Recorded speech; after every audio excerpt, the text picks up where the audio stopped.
And there's a Sikorsky, I think it is, one of those great big heavy equipment hauling helicopters inside the fence there.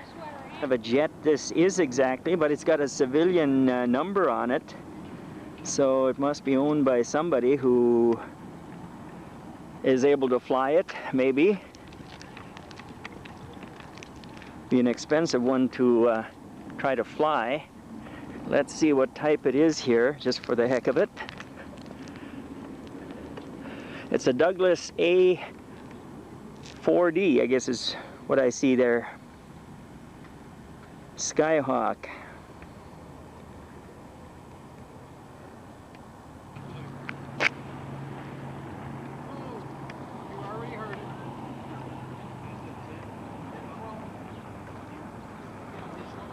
This will lift 22,500 pounds. Sometimes people say, oh, you were in Vietnam, but this over in Vietnam, they pulled 380 other aircraft out of the jungle that had crashed with this crane. It is just unbelievable. Now they're using them for fire suppression. Up in the logging industry, Oregon, Washington, Alaska, Canada, they use them in the logging industry now.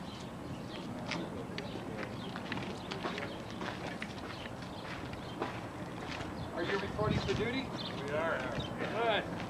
How are you today? Wonderful. First time here? Yeah. You know about the bus tour?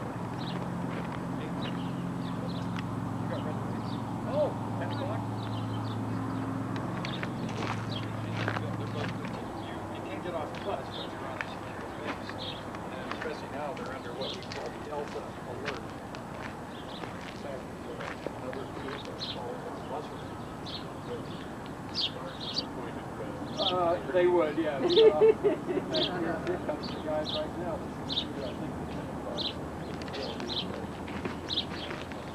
Yeah, good.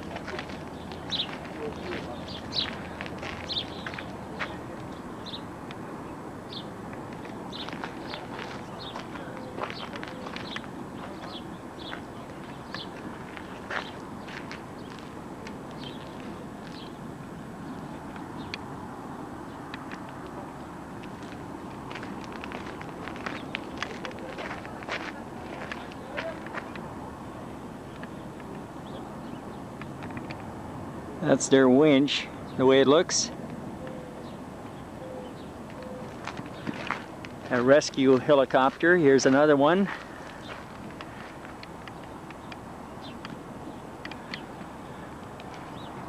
And I see their winch up above there too, above the door.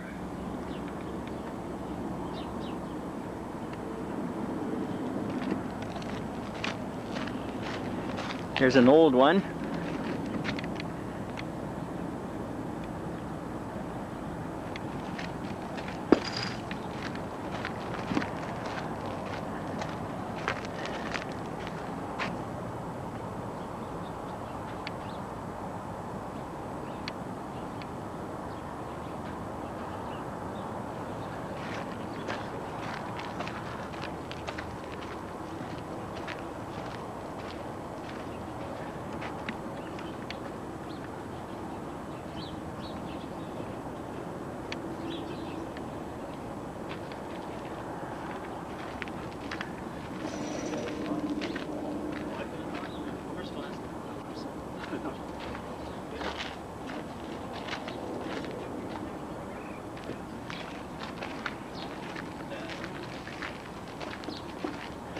And there is a big one there.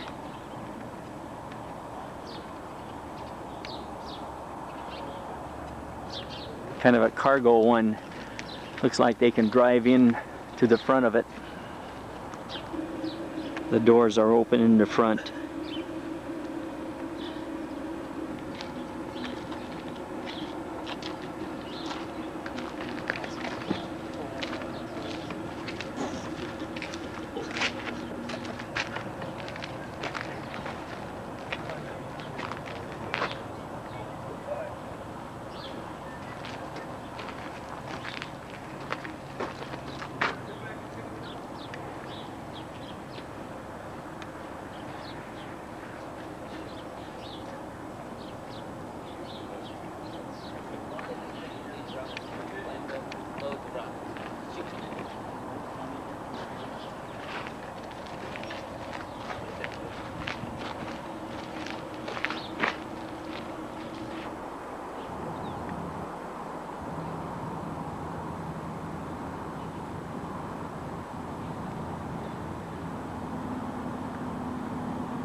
Helicopter's only got 3 seats, one for the pilot and 2 seats behind.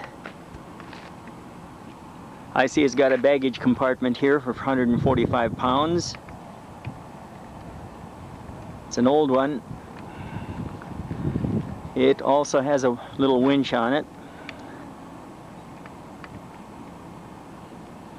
It's the Sikorsky H5, I guess it's called, Dragonfly.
You paid your dues. Good morning. Nebraska. By its acronym, AMARC. AMARC is a tenant unit of Davis-Monthan Air Force Base. By the way, Davis-Monthan, often simply called DM, was named for Lieutenants Samuel Davis and Oscar Monthan, Army Air Corps flyers from Tucson. The administrative part of the facility. This is where the typing, filing, bookkeeping, what have you gets done. There's about 600 employees out here. Only 5 of them are military. We have a colonel in command. We have 2 F-4 crewmen right now and 1 enlisted technical advisor. So I guess that's only 4, isn't it? Yeah. The rest are all government civilian employees. A lot of them are retired military, and they worked on a lot of these aircraft while they're on active duty. There's about 70 different types that they work on out here right now. Now over here on the right, we have a row of dissimilar type aircraft with some sample boards out in front of them. The material they use to protect the aircraft is called spray lat. I'll tell you more about that as we get into the tour. But they're always looking for something better. So what they're doing here is testing different fabrics and materials to see what holds up best in the conditions out here. They've even got some weather gathering devices to record the extremes of temperatures. Over on the left, we have several rows of the F-16 Falcon. It should probably be called FA-16 because it does mostly air-to-ground work. This is a Mach 2 capable fighter. If you're in Tucson for any length of time, you can probably see some buzzing around. They're flown by the Arizona Air National Guard out at the airport. It's the largest air guard unit in the country, by the way. They have 90 F-16s, and they train F-16 pilots from all over the world. The NATO fighter bombers, they saw extensive service in the Gulf War. My information is that these were brought over to take part in the Red Flag exercises near Las Vegas, and it was decided it was cheaper to park them out here and store them than to take them back to Europe. Over here on the right, the twin-tailed aircraft of the F-14 Tomcat. This is a Navy Fleet Defense Fighter, Mach 2 capable. You can see the second one here, the canopy's not covered up. You can see it's a 2-seater. Between 800 and 900 still left out here at AMARC, and as you can see, the ranks are thinning out here some. They're being converted into targets, either radio-controlled flying drones for missile work or ground targets on the bombing ranges. These gray objects over here on the left are called pylons. That's a device used to attach air-launched cruise missiles to the undersides of the wings of B-52 bombers. You can put 6 cruise missiles on each pylon and several pylons on each aircraft.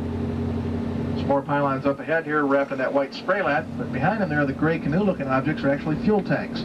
They're called fast packs, or fast conformal fuel tanks.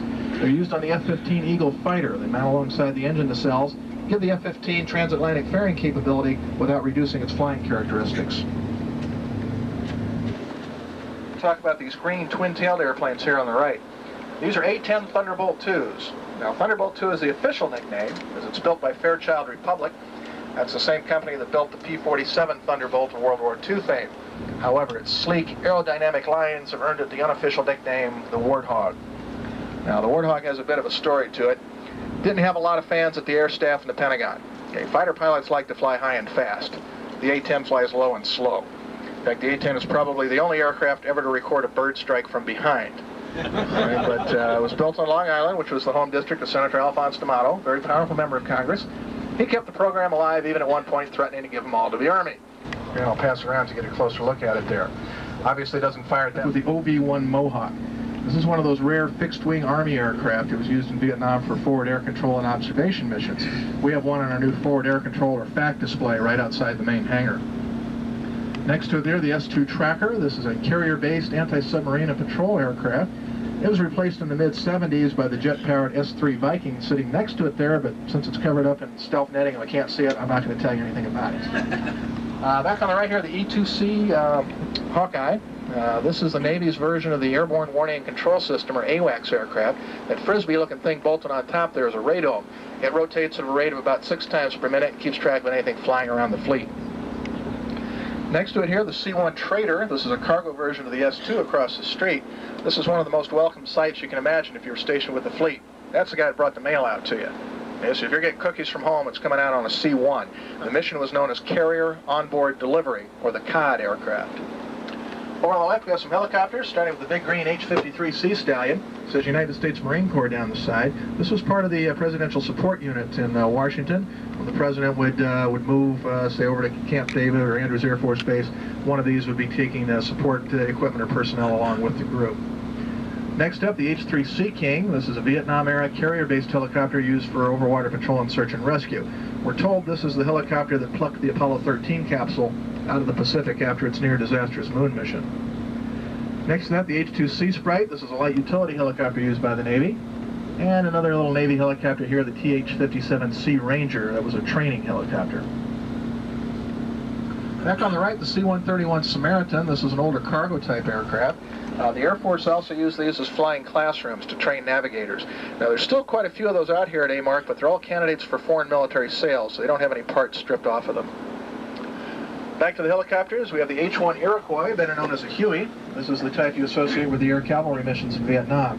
They had troop ship, gunship, hospital ship versions of that helicopter, and I've seen those even in the newsreels from Afghanistan, so there's still quite a few of those around.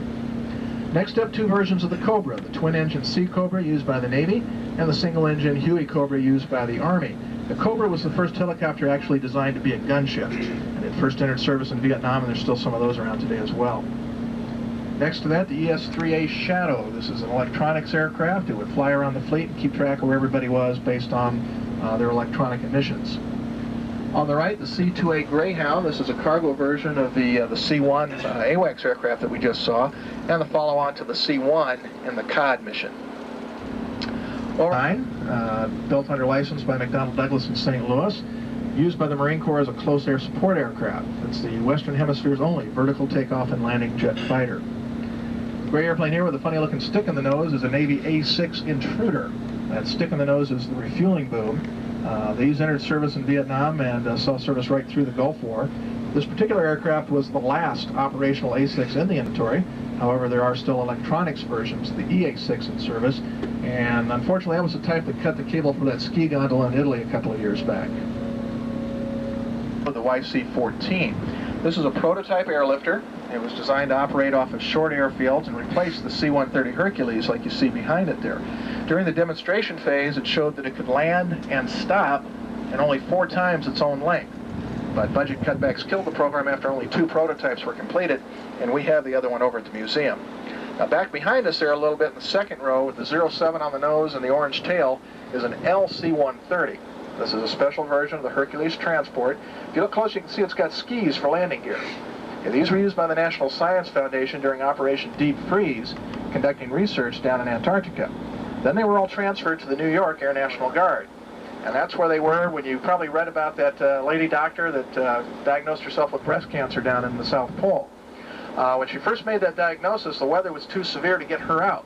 And we'll see the type of airplane they used to resupply her down the road here in a bit.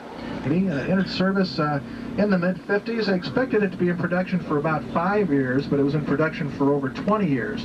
That was the type that was flown by future Arizona Senator John McCain when he was shot down over North Vietnam, making him a prisoner of war for over 5 years. Next up, the A-3 Sky Warrior. This was known as the Whale because when it was introduced in 1956, it was the largest carrier-based aircraft of the day. It was also the Navy's first carrier-based jet-powered strategic bomber, meaning it could carry nuclear weapons. There were also electronics and aerial refueling versions of that airplane. Next up there is the A-7 Corsair II. This is a close air support aircraft used by both the Air Force and the Navy in Vietnam. It was in service here with the Arizona Air Guard until the early 90s when it was replaced by the F-16s. We have both an Air Force and a Navy version over at the museum. Back on the right, for a number of missions, search and rescue, primary. What they would do is they could fly out with their long range and locate people in trouble, and then the rescue helicopters could just go directly out to where they were rather than have to do the search pattern. They also tracked icebergs with them, and they could also drop booms to contain oil spills.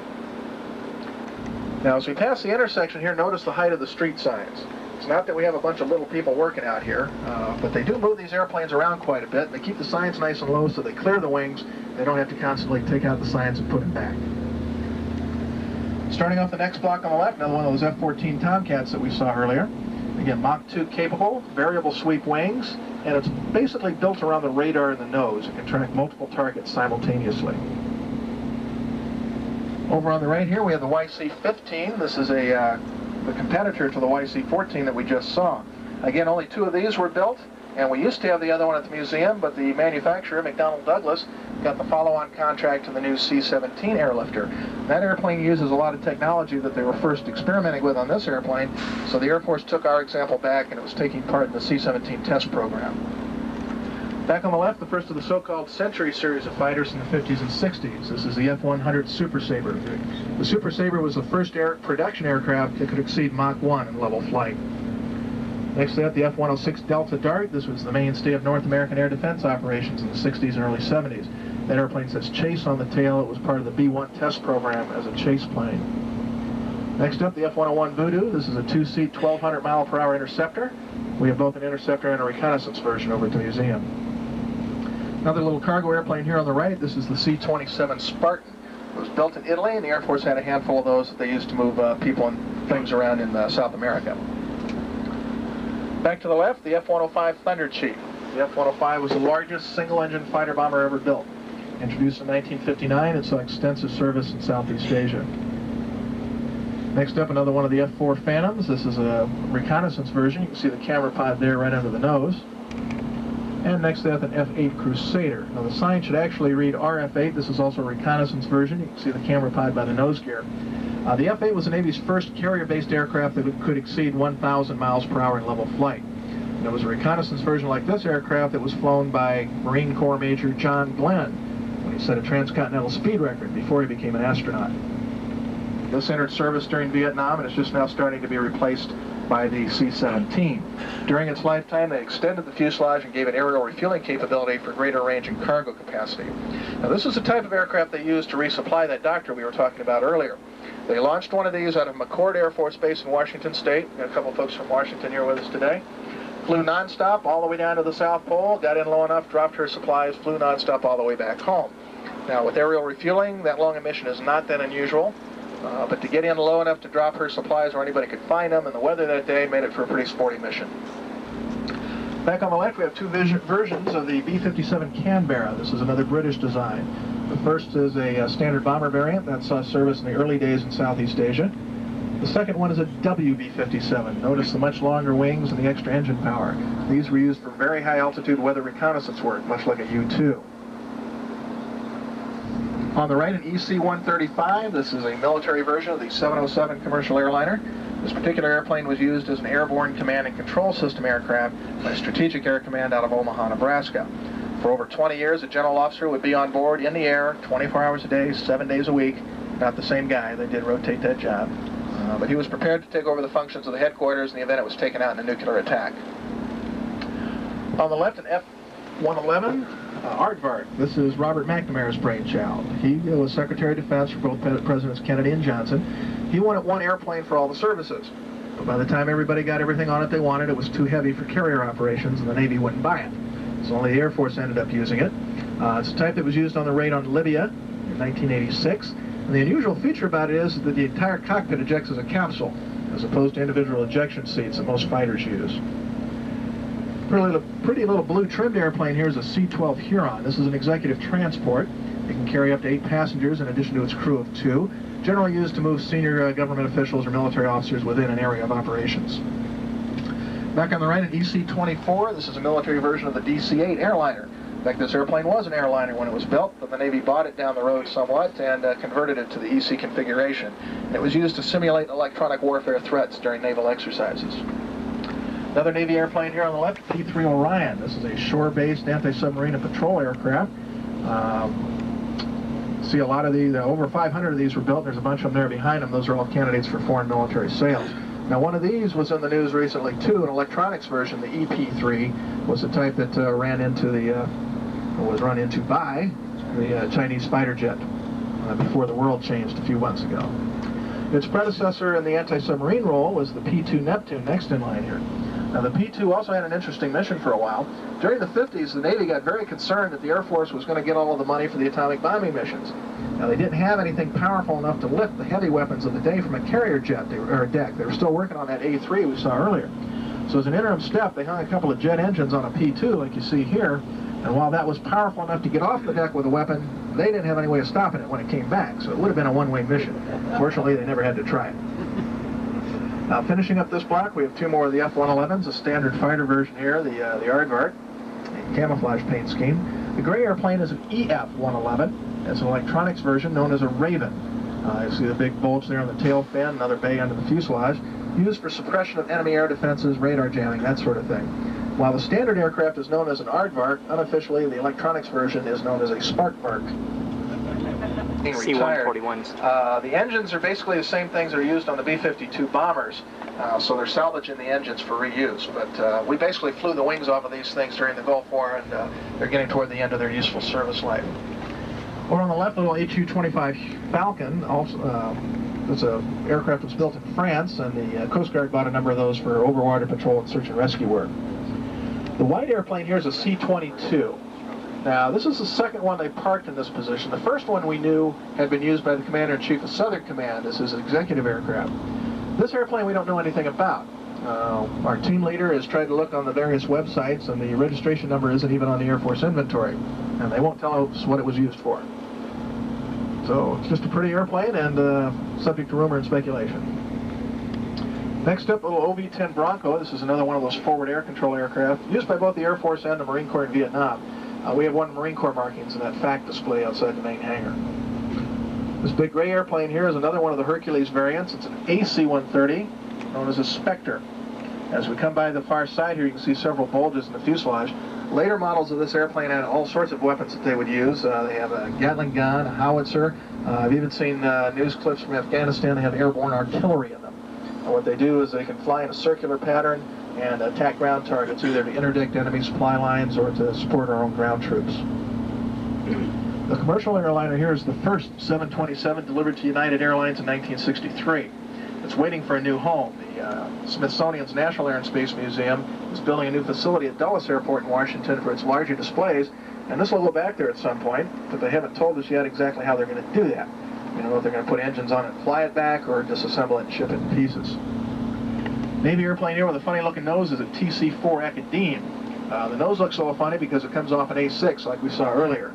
The Navy used that airplane to train A-6 crews. Little black and white guy next in line is a T-37 Tweety Bird. Entered service in the mid-50s. Side-by-side subsonic trainer. First jet a potential Air Force fighter pilot gets to fly. Entered service, as I said, in the mid-50s. Still in use today and is best known for converting jet fuel into noise. Next up, an older Navy trainer, the T-2 Buckeye, that's just now starting to be retired. And those are primary flight trainers. This next airplane here is also a trainer. It's a 2-seat version of the A-4 Skyhawk. And once you learn how to fly, and you got to learn how to fly an A-4 specifically, they put you in a 2-seat version and teach you all the procedures and systems. Next up, an even older Navy trainer, the T-1 Sea Star. Now, this is the Navy's version of the Air Force's T-33 trainer, which is 2 spaces further down. You can look at both of them there. You can see the Navy's version. The canopy sits up a little higher. That gives the instructor pilot in the back seat a little better view for carrier training. In between is a T-46, a prototype trainer intended to replace the T-37, but budget cutbacks killed the program after only 2 prototypes were built. And here we have the T-33. This is a 2-seat training version of the Air Force's first operational jet combat fighter, the F-80 Shooting Star. In service since the late 40s, there's still some of those in use today with NASA as chase planes. It was replaced in 1961 as the primary jet trainer by the T-38 Talon. It was in 1961. T-38 is a sports car of the Air Force, 2-seat supersonic trainer. It's the only supersonic trainer in any Air Force in the world. NASA also likes these. If you see the shuttle pilots coming in for a launch, they're in T-38s. Next plane there on the left is a C-135, another 707 variant. This airplane was part of the Uriah program out of Edwards Air Force Base in California. What they used these airplanes for initially was, for lack of a better word, an airborne ground station. During the Apollo space program, they would fly out to where there were gaps out in the Pacific between the various ground stations and relate the telemetry from the capsules coming back. Later on, they were used to track satellite launches and missile tests downrange out of Edwards.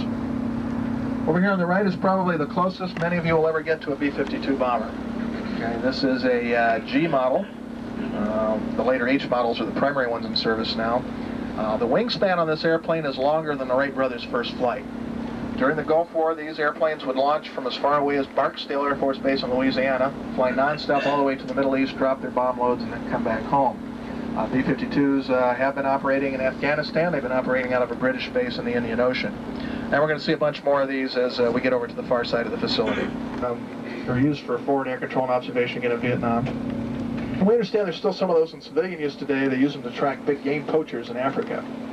The black object on the trailer there is a D-21 reconnaissance drone. That was designed to be launched off the back of early versions of the SR-71 Blackbird. It has a ramjet engine designed to achieve speeds in excess of Mach 3. We have both a drone and a Blackbird over at the museum for a closer look. Just doing just about anything. The right way, the wrong way, and the Navy way. It's no better or worse than Spraylat. It's less expensive. It's quicker to put on and take off. It's also can be more convenient because if you need a component off an airplane, you just roll back that bag to where you need it, take the part, and roll the bag back on. But it takes 2 bags for the same length of time as one application of Spraylat, and it will tear on you, so they got to be real careful with it. I should point out I do occasionally make jokes about the Navy. Okay, let me assure you that I have the utmost respect for the Navy. In fact, the Navy was my first choice of service. But during the background investigation, they discovered my parents were married and I was disqualified. Over on the right, we have some more of those A4 Skyhawks, both single-seat and 2-seat versions. Singapore bought 24 of these from AMARC a few years ago. They're back in the air. And over here, we still have a few of the FA-18 Hornets. These are close air support aircraft used by the Marine Corps. It's also flown by Spain and Canada. You see the unusual color scheme on this one on the red star. These were used as dissimilar air training. The aggressor squadrons. The pilots would learn Russian tactics and fly against our guys so that they'd have a leg up if they ever came across anybody trained by the Russians. There used to be a couple of dozen of them there, but they've been taking them back out and putting them in service. Yeah, we're Phantom 2s. There's a good chunk of them right there. There's more airplanes out in that field than most countries have in their whole air forces. And even though it's a little gray today, that's a picture you won't reproduce anywhere else in the world. So we'll sit here for a minute and let everybody who wants to get a picture.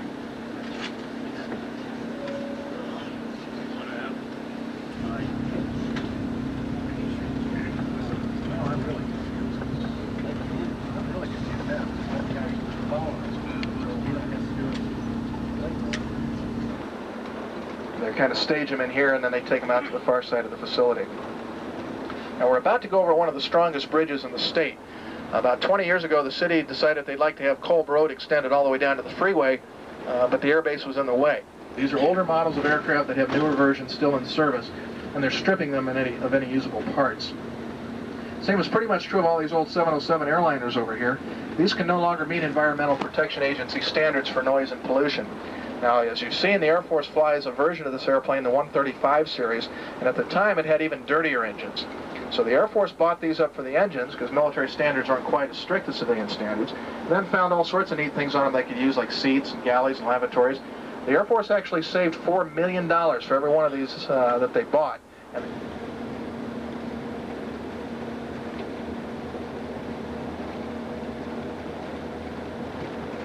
And Coming up here on the right is the area known as the... I'm sorry? Question? Over here on the right is the area known as the Elephant's Graveyard. This is where AMARC is destroying B-52 bombers in compliance with the Strategic Arms Reduction Treaty with the Russians. Now, the destruction process has undergone an evolution over the years. Initially, what they did is took a 13,000-pound concrete guillotine blade, raised it 85 feet on a crane, and then let it free fall. And the weight of that blade was enough to cut right through the airplane. Now, what they first started doing is they cut it up every 12 feet, okay, so it looked like a loaf of sliced bread. At some point, they decided that, well, every 12 feet is kind of overkill. If we just break the fuselage into 3 pieces and break the wings off, that'll perform the same purpose. But early last year, they decided that, you know, as we get fewer and fewer bombers, there's still some good parts on there that we can use without violating the treaty. So they've gone to using a diamond tip rotary saw, cutting them in really neat straight lines. You can see the one there kind of behind us a little bit. Then they cover up the open ends with that spray lead, and they can still use some of the sheet metal out of it. Now,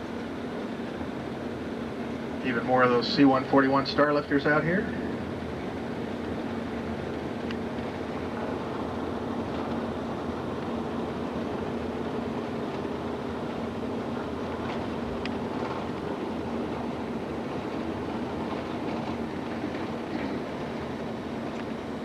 And a couple rows of those Huey helicopters here on the right. I had a guy from Bell Helicopter tell me that you'd have to buy 10 of these to get enough working parts to keep one in the air. They do occasionally transfer them to government agencies like sheriff's departments, that sort of thing. Now, coming up on the left after this big gray airplane here in the third slot in, next to tail number 289, probably the best example out here just how much they can get off an airplane.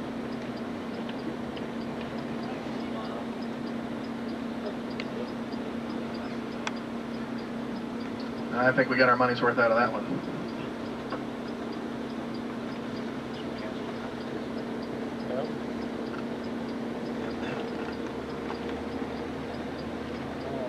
So to start up a production run for that one component, Boeing quoted a price of $100,000 a piece.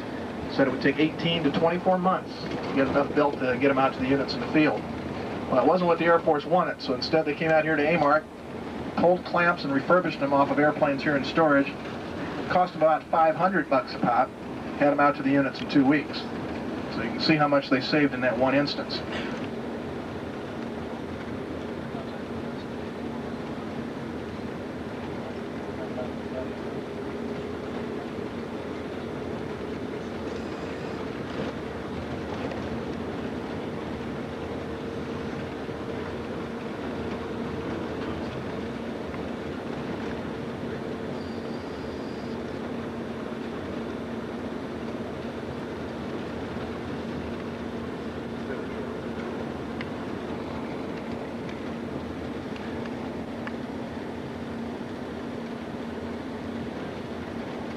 I hope those of you who are U.S. taxpayers can see you're getting your money's worth out here.